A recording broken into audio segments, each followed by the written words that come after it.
State of finances Kerala. ഇതിൽ മൂന്ന് പ്രധാനപ്പെട്ട കാര്യങ്ങളുണ്ട്: expenditure, receipts, debts and deficits. ഇത് നമ്മുടെ എക്സ്പെൻഡിച്ചറിനെ കുറിച്ച് ഞാൻ ആദ്യം ഓവർവ്യൂ പറയാം.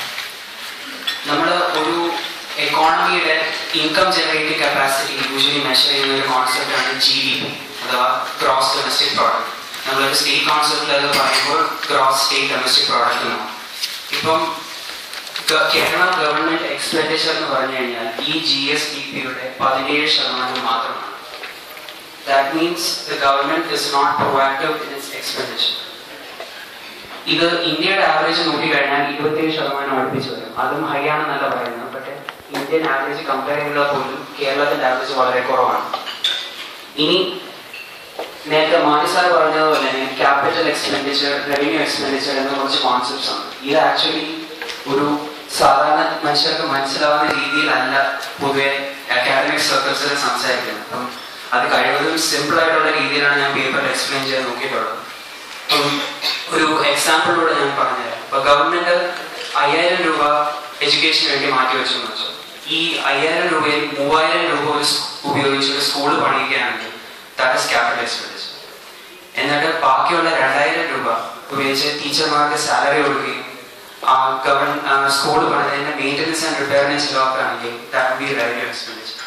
So ideally maximum capital expenditure ഉണ്ടാവുകയാണെങ്കിൽ ഒരു എക്കോണമിയിൽ ഇൻഫ്രാസ്ട്രക്ചർ ഡെവലപ്മെന്റ് ഉണ്ടാവും.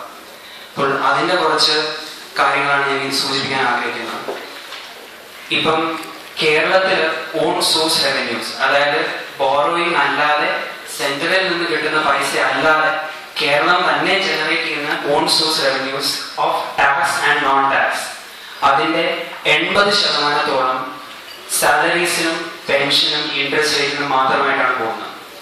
അപ്പോൾ മാണി സാർ നേരത്തെ പറഞ്ഞതുപോലെ ഡെവലപ്മെന്റ് എക്സ്പെൻഡിച്ചർ ഇൻക്രീസ് ചെയ്തു എന്ന് വേണമെങ്കിൽ പറയാം. പക്ഷെ നമുക്ക് എഫക്റ്റീവ്ലി സ്പെൻഡ് ചെയ്യാൻ ഈ 20% മാത്രമേ ഉള്ളൂ. ബാക്കിയുള്ളൂ ഈ 20% നിന്നാണ് നമ്മൾ എഡ്യൂക്കേഷനും ഹെൽത്തിനും വേണ്ടി പൈസ മാറ്റി വെക്കുന്നത്. പിന്നെ നമ്മൾ മേജർ സോഴ്സസ് ഓഫ് റെസീപ്റ്റ്സ് എന്ന് നോക്കിക്കഴിഞ്ഞാൽ തന്നെ സെയിൽസ് ടാക്സും വാറ്റുമാണ് നമ്മുടെ ടോട്ടൽ റെസീപ്റ്റ്സിന്റെ 35% വരുന്നത്. പിന്നെയുള്ള മേജർ സോഴ്സസ് എന്ന് പറയുന്നത് stamps and registration fees, lottery അതിനുള്ള ഗ്രോസ് റെസീപ്റ്റ്സും എക്സൈസ് ഡ്യൂട്ടിയാണ്. പിന്നെ തേർഡ് കോൺസെപ്റ്റ് ഞാൻ എക്സ്പ്ലെയിൻ ചെയ്തിട്ടുള്ളത് ഡെഫിസിറ്റ്സ് ആൻഡ് ഡെറ്റ്സ് ആണ്. ഡെഫിസിറ്റ്സ് ആൻഡ് ഡെറ്റ്സ് കോൺസെപ്റ്റ് നമ്മൾ യൂഷ്വലി ആവശ്യമുള്ളത് ഒരു എക്കോണമിയുടെ സസ്റ്റൈനബിലിറ്റി എക്സ്പ്ലെയിൻ ചെയ്യാൻ വേണ്ടിയാണ്. Now you have revenue deficit, you have capital deficit, you have fiscal deficit and you have public debt.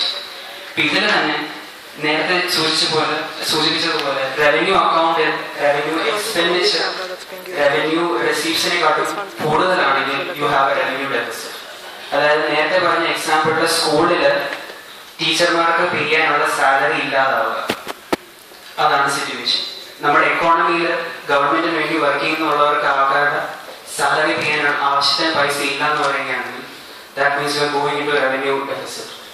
ഈ revenue deficit കളയാൻ വേണ്ടി നമ്മൾ ബോറോ ചെയ്യും, സെൻട്രലിൽ നിന്നുള്ള ഫണ്ട്സിന് വേണ്ടി ഡിപെൻഡന്റ് ആവും.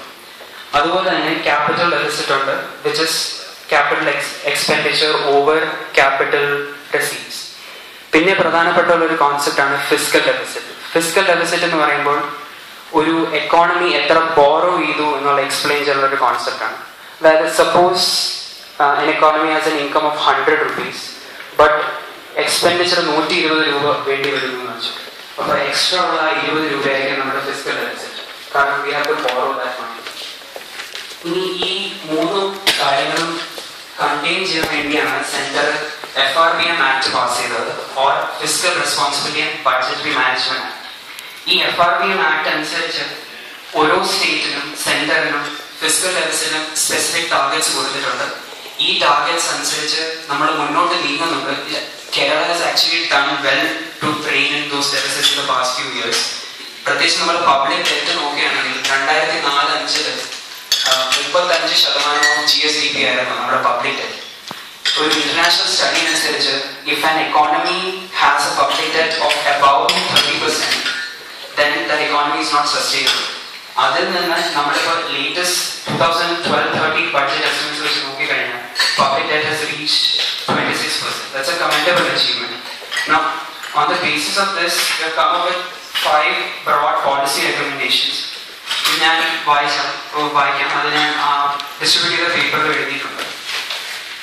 First point, the details of the contracts that is given for all kinds of public expenditure should be published on the Finance Minister's website. Second point, there should be a public display board with the allocated budget, the tenure of the contract, the specified quality of services and the name of the contractor. Third point, there should be a quarterly budget analysis highlighting the achievements and the failures of the government. The center already exists in the state and very implemented. Fourth point, Gauridas the need for a performance-based budgeting or a zero-based budgeting. നമുക്കിപ്പോഴുള്ള ഒരു tendency എന്താണെന്ന് പറഞ്ഞാൽ കഴിഞ്ഞ വർഷത്തെ ബഡ്ജറ്റിനെക്കാട്ടും ഒരു 10-15% allocation കൂട്ടിയിട്ടുണ്ട്. What we need is a comprehensive technical analysis for each sector. അതിൽ നിന്ന് ഓരോ സെക്ടറിലും നമുക്ക് എത്ര രൂപ ആവശ്യമുണ്ട്, ആ പൈസ എവിടെ നിന്ന് ലഭിക്കും, അതിൽ നിന്ന് എത്ര ചെലവാക്കി എന്നുള്ളൊരു comprehensive analysis. And the last point is the request for a People's Budget Summit every year with the civil society. Thank you.